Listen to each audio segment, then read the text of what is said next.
சில பேர் எப்படின்னா அவங்க பேசுகிற வார்த்தை ஒரு மாதிரியாக இருக்கும், அதுக்கு அர்த்தம் வேறு மாதிரியாக இருக்கும். அதனால் நாம் அவசரப்பட்டு ஒரு முடிவுக்கு வந்துடக்கூடாது, யோசித்து பார்க்கணும். இல்லைன்னா விவரம் தெரிஞ்சவங்களை கேட்டு அதுக்கு அர்த்தம் என்னன்னு கண்டுபிடிக்கணும். ஒரு ஊரில் ஒரு பெரியவர் இருந்தார். அவருக்கு 3 பிள்ளைங்க. கடைசி காலத்தில் அவர் இந்த 3 பிள்ளைங்களையும் கிட்டத்தில் கூப்பிட்டு 3 அறிவுரைகளை சொல்லிவிட்டு கண்ணை மூடிட்டார். அவர் சொன்ன அறிவுரைகள் என்ன தெரியுமா? பெத்த தாய்க்கு சோறு போடாதே, இது ஒரு அறிவுரை. கொடுத்த கடனை கேட்காதே, இது ஒரு அறிவுரை. விதைச்ச நிலத்துக்கு வேலி போடாதே, இது ஒரு அறிவுரை. என்ன இது எல்லாம் ஒரு மாதிரியாக இருக்குது? இதையெல்லாம் பார்த்தா அறிவுரை மாதிரியாக தெரியுது. என்னப்பா இப்படி சொல்கிறியே அப்படின்னு கேட்கலாம்னா அவர் அதுக்குள்ளே கண்ணை மூடிட்டார். சரி, அப்பா சொல்லிவிட்டு போன அறிவுரைக்கு அர்த்தம் என்ன, அதை எப்படியாவது கண்டுபிடிப்போம் அப்படின்னு சொல்லி அந்த 3 பிள்ளைங்களும் ஆளுக்கு ஒரு அறிவுரையை எடுத்துக்கிட்டு வெளியில் புறப்பட்டாங்களாம், விவரம் தெரிஞ்சவங்களை கேட்கலாம்னு. ஒரு பெரியவர் வந்தார். அவரை பார்த்து விளக்கம் கேட்டாங்க. ஐயா, கொஞ்சம் நெல்லுங்க. எங்கள் அப்பா சாகிற சமயத்தில் பெத்த தாய்க்கு சோறு போடாதேன்னு சொல்லிவிட்டு போனார், அப்படின்னா என்ன அர்த்தம் அப்படின்னு கேட்டாங்க. அந்த பெரியவர் கொஞ்சம் யோசனை பண்ணி பார்த்துட்டு அப்புறம் விளக்கம் சொன்னார்.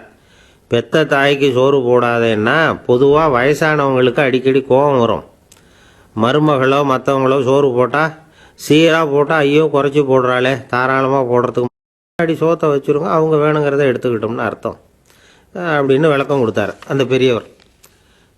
சரிங்க, அடுத்தபடியாக எங்கள் அப்பா கொடுத்த கடனே கேட்காதேன்னு சொன்னார், அது எப்படிங்க, நாங்கள் கேட்காம இருக்க முடியுமா அப்படின்னு கேட்டிருக்காங்க.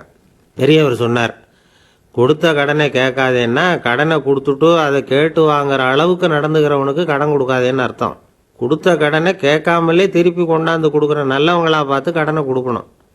அதை தான் உங்கள் அப்பா அப்படி சொல்லியிருக்கிறார், கொடுத்த கடனை கேட்காதேன்னு அப்படின்னு விளக்கம் கொடுத்தார்.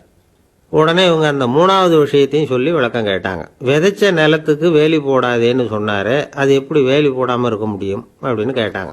ஏன் முடியாது? நம்ம நிலத்தை சுற்றி இருக்கிற நிலத்துக்கு சொந்தக்காரங்கள்லாம் நல்லவங்களாக இருந்துட்டா நம்ம நிலத்துக்கு வேலி போட வேண்டிய அவசியம் இல்லையே, வேறு பாதுகாப்பு தேவை இல்லையே. அதனால் நல்லவங்க நிலத்துக்கு மத்தியில் நம்ம நிலம் இருக்கிறது மாதிரி பார்த்துக்கணும், அதுதான் அதுக்கு அர்த்தம் அப்படின்னார் அந்த பெரியவர். அதுக்கு பிறகு தான் இந்த பிள்ளைங்களுக்கு அப்பா சொன்ன புத்திமதியோட பொருள் புரிஞ்சுதான். ஒரு பெரியவர் இந்த உலகத்தை விட்டு போகக்கூடிய நிலைமையில் இருக்கிறார், கட்டிலில் படுத்திருக்கிறார். சொந்தக்காரங்கள்லாம் கூப்பிட்டு ஆளுக்கு ஒரு புத்திமதி விதமாக சொல்லிக்கிட்டே இருக்கிறார்.